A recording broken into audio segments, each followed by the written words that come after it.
په کینسر باندې زه تاسو پوه کوم، خو زه به کوشش دا کوم چې په کینسر باندې تاسو زه په پښتو کې او په ساده الفاظو کې پوه کړم. او زما همیشه دپاره مقصد دا وي چې زه په داسې ساده پښتو کې خلک پوه کړم چې په هغه باندې عام خلک پوه شي. لہذا زه به کوشش دا کوم چې په ساده پښتو کې په ساده الفاظو کې تا پوه کړم. اوس کینسر څه ته ویلی کېږي؟ په کینسر باندې خبره کوم. کینسر یو انتهایی ډېر زیات خطرناک موذي مرض دی. دا د انسان ژوند اخلي. دا کینسر د څه د وجې کېږي؟ دا زموږ باډي چې دی دا جسم دا د خلیو نه جوړ دی. هغه ته موږ سیلز وایو، سیلز د سیلونو نه جوړ دی. لکه مثال دا زموږ وجود شو، دغه شانته کې واړه واړه سیل دي، ټریلیونز په تعداد کې دا سیلونه زموږ په وجود کې واړه واړه دي او دا را یو ځای کېږي زموږ وجود جوړوي. اوس د دې سیلز دپاره الله تعالی داسې یو نظام جوړ کړی دی، تقریبا په 90 ورځو کې زاړه چې کوم سیلز دي، خلیې دي، هغه ختمیږي او نوې جوړیږي. دې ته ویلی کېږي مایټاسس. نوې سیلونه جوړیږي، د هغه سره وجود غټیږي یو سټیج ته ورسېږي، بیا د دې هغه گروث سټاپ شي، دا بیا نور نه غټیږي. دا نارمل حالت دی زموږ د وجود.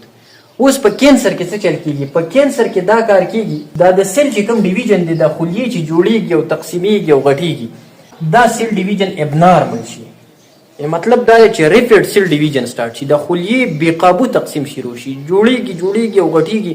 یعنې مطلب په کومه طریقه باندې چې قدرت دا نظام برابر کړی او قدرت دا نظام ټیک کړی چې دا سیل به دومره غټیږي او دومره وخت پس به جوړیږي، هغه نظام ګړبړ شي، په هغه کې ډسټربنس راشي، ابنارمل شي، بیا په هغه ترتیب باندې دا نه جوړیږي او نه په هغه ترتیب باندې دا غټیږي. نو په دې کې ابنارملټي راشي. د سیل ډیویژن کې په خلیو کې دغه بې قابو تقسیم چې شروع شي، ریپیډ سیل ډیویژن شروع شي، سیلونه جوړیږي او غټیږي.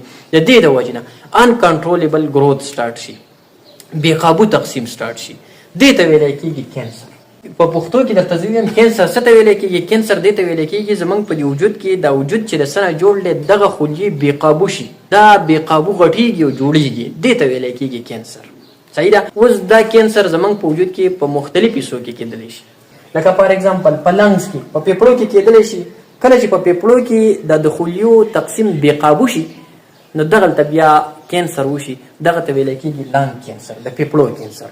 که دغه د خلیو بې قابو تقسیم او گروث چېرته په سټمک کې شروع شو، په معده کې شروع شو، بیا ورته ویلی کېږي سټمک کینسر، د معدې کینسر. هلکه وایي د دې انسان د معدې کینسر دی.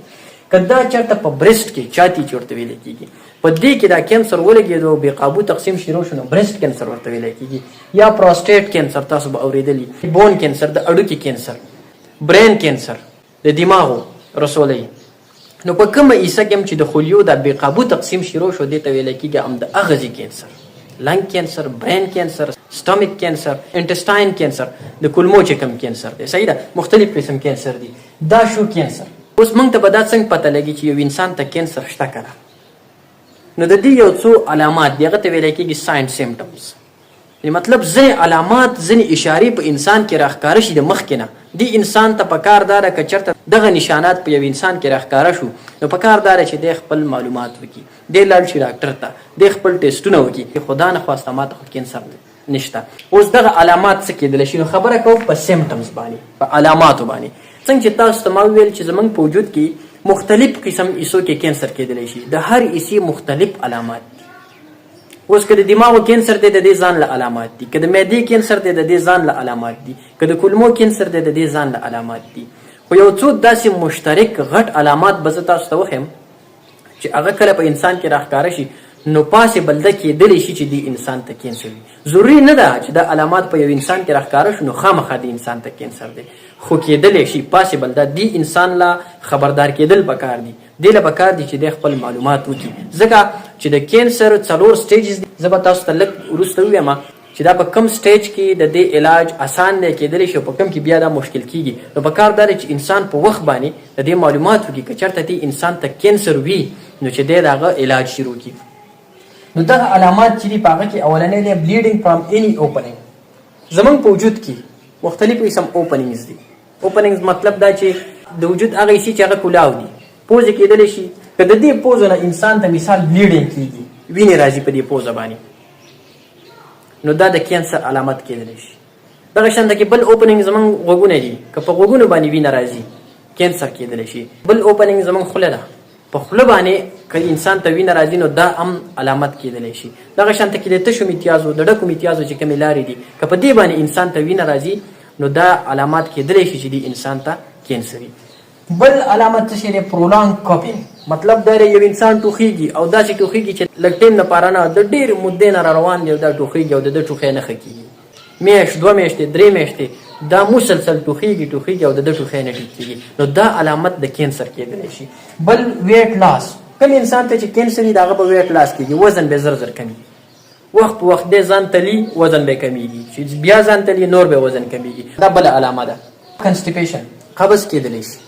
که کوم انسان ته همیشه لپاره قبض وي نو په کار دا دی چې دی خپل معلومات وکړي چې چېرته دته خو کینسر نشته.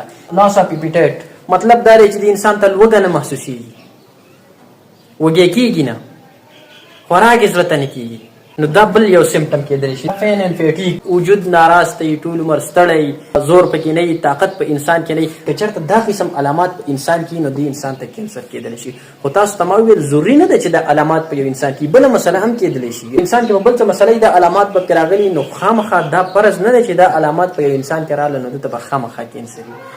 پاسبل دا کېدلی شي چې دې انسان ته کینسر وي.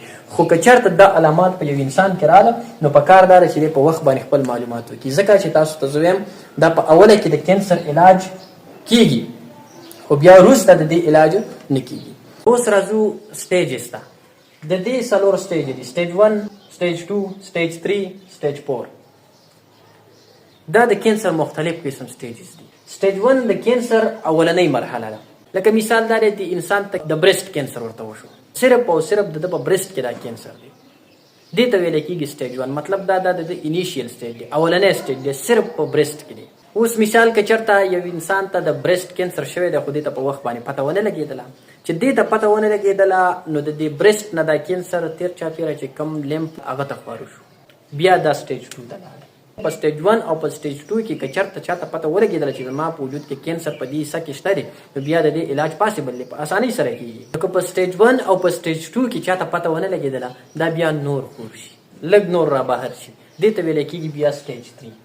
او کله چې دا بیا ټول وجود ته خور شي، ټول وجود ته شي، نو بیا سټیج 4 ته لاړ شي. اوس په دې سټیج 3 او 4 کې د دې علاج ډېر زیات مشکل دی. تاسو ته ما وویل په سټیج 1 او په سټیج 2 کې د دې علاج پاسبل و، ایزي و، اسان و. خو چې کله انسان ته پته ونه لګي دا سټیج 3 او 4 ته لاړ بیا د دې علاج ډېر زیات مشکل شي. پاسبل وي خو ډېر زیات مشکل شي. د دې ګارنټي بیا نشته دی دا څومره ټایم اخلي او ټیک کېږي نه ټیک کېږي، د دې علاج کېږي نه کېږي، نو علاج شته دی خو ګارنټي نشته دی. صحیح ده. نو دا مختلف قسم سټیجز دي. اوس دا کینسر په دې سټیج 1 نه چې سټیج 2 ته او 3 ته او 4 ته داسې خورېږي د وجود د یوې حصې نه بلې ته دې ته ویلی کېږي میټاسټیسس. دا مثال زمونږ سکین دی، په دې ځای کې دا د سیل ګروت ابنارمل شو، بې قابو شو، نو دا ډېر زیات شو، بهر ته ووتلو، په دې ځای کې کینسر وشو. صحیح ده. اوس که چېرته د دې علاج په وخت باندې ونه شي او پته انسان ته ونه لګي نو دا بیا دغه شانته کې خورېږي، یو ځای ته بل ځای ته. د دې کینسر د دې خورېدلو د عمل ته ویلی کېږي میټاسټیسس. اوس که چېرته یو انسان ته کینسر شوی د هغه علاج به څه وي؟ اول دی سرجري، اپریشن. لکه مثال په دې ځای کې کینسر وشو، خدا نخواسته ابنارمل سیل ډیویژن په دې ځای کې شوی دی، د دې سرجري وکړي، راواخلي هغه مکمل بهر کړي، لرې کړي، ختم کړي. په دې طریقه باندې په سټیج 1 کې د دې کینسر علاج وشي. دویم علاج د دې چې کم خلک کوي هغه ته ویلی کېږي کیموتراپي. کیموتراپي دا مختلف قسم کیمیکلز دي، ویکسین دي، د هغه په ذریعه باندې د دې علاج کېږي، هغه ته ویلی کېږي کیموتراپي. او دریم علاج د دې دی ریډیوتراپي. ریډیوتراپي مطلب دا دی چې دا په شواګانو باندې ولي او دغه کینسر ختموي.